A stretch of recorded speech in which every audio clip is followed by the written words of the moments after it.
When I was a kid, I hid my heart under the bed because my mother said if you're not careful, someday someone's gonna break it. Take it from me, under the bed is not a good hiding spot. I know because I've been shot down so many times I get altitude sickness just from standing up for myself. When I was a kid, I could fill a bookshelf with every different way they would tell me how not to play. They'd say it's time to start putting childish things away. And I was like, fuck you. This is Skeletor. But more and more they made me believe that our hearts are like door knocks, and that's where we get the sound of the beat. And I'll never get to meet the man inside me if I can't stand still long enough to be there. I'll never make it anywhere if I keep running away. I'll never know myself if all I ever do is play Nicky Nicky Nine Doors to Ask, don't you want to be a man?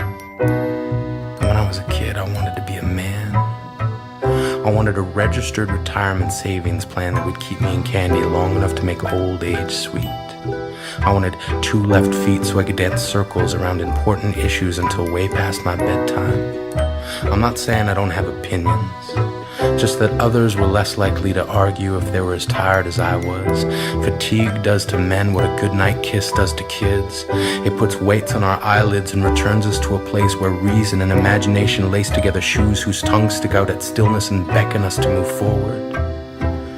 As a kid, I was always drawn toward moonlight, despite an armada of adults who insisted I must set my days according to sunlight. I would lay in bed and fight sleep, believing if I shut my eyes even for an instant, I would miss out on something amazing. Turns out I was right.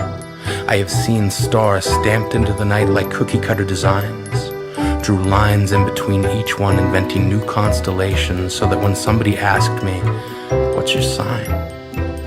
I could point to mine, the one hanging over the first door past the finish line, and say it's right there, the one marked exit.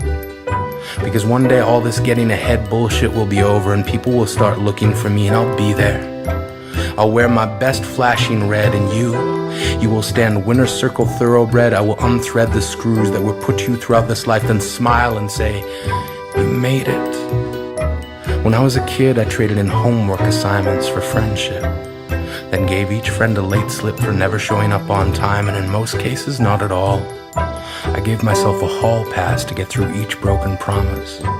And I remember this plan born out of frustration from a kid who kept calling me Yogi, then pointed to my tummy and said, too many picnic baskets. Turns out it's not that hard to trick someone. And one day before class I said, yeah, you can copy my homework. And I gave him all the wrong answers that I'd written down the night before.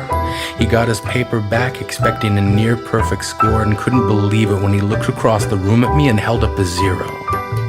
I know I didn't have to hold up my paper of 28 out of 30, but my satisfaction was complete when he looked at me puzzled, and I thought to myself, smarter than the average bear, motherfucker.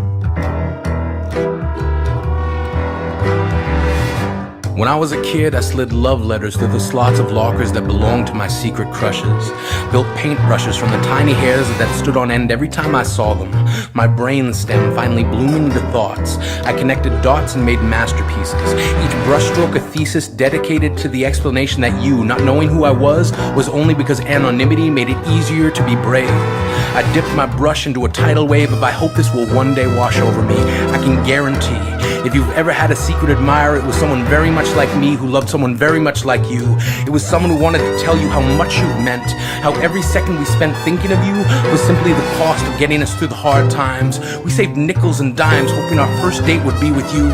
Through the discipline of love, we gave up comic books and video games. I promise you, every guy I've ever met remembers the names of the ones they loved first, that our thirst for love continues as we cross the deserts of maybe, believing we will find an oasis of yes. We acquiesce. Yes, we probably should have just said something, but we were chicken shit. We lit the fuses of our hearts and exploded every time you walked on by. When I was a kid, I did stupid shit. Ripped the women's underwear section out of the Sears Christmas wish catalog and blamed it on my granddad. He did end up covering for me, and had only this to say: You're only 12! So I'm impressed. But take it from experience, don't hide that under your mattress. So I didn't. I hid it in the empty box of a board game that I never used to play. And on the day when my grandmother eventually found it, she reamed him out for hiding pornography in her grandson's bedroom. The impending doom of the truth set upon me like a dying sun, sending its last ray of light over the horizon and aimed directly at me. He didn't say a word. Incurred the full wrath and laughed with me later, saying it's like your heart. It doesn't matter where you hide it. Lovers are like little kids lifting up a rock looking for an insect. They will find that shit. When I was a kid, I trusted myself enough to know that one day I'd be a man. One day I'd have a childhood for a past and a future for a backup plan. That every gauntlet I ever ran was a potato sack race in which time would chase me further toward an ending. I am bending myself back to the beginning, reminding myself there is no winning any race against yourself. Slow down. And when the kid in you falls, turn around. Pick them up, dust them off, then continue. Trust me, you are gonna need that kid. You are gonna need someone to remind you that every weed is a flower, just trying to make shit work. That every jerk you ever encounter is just another someone who somehow forgot it's okay to need a hug. It's okay to be afraid. When I was a kid, I played hopscotch with the lines they drew in the sand, landed on the conclusion that secondhand clothes at least have the benefit of experience, and I've got a 137th hand heart, broken apart and stitched back together at the seams. I've cartwheeled across balance beams made from the broken finger bones of people who could not let go of this life. I still love the night. I love the fact that if you squint your eyes just right, stars look like porcupines of light, stumbling across the dark, dipping their quills into the night, trying to write apologies for all of the unanswered wishes from the times we once wished upon them. And sometimes I still wish. And most times I wish I didn't have to. I wish I didn't have to wish. So I guess what I'm saying is that I hope I never forget that kid who grew up inside me. He just seemed to laugh a little bit louder, smiled just a little bit longer, loved a whole lot stronger, world's first official awesome monger, taking awesome from door to door. Take as much as you need, don't worry about me, I got more. I got a candy store filled with whatever it's gonna take to make tomorrow sweet. I got 2 left feet and no bedtime.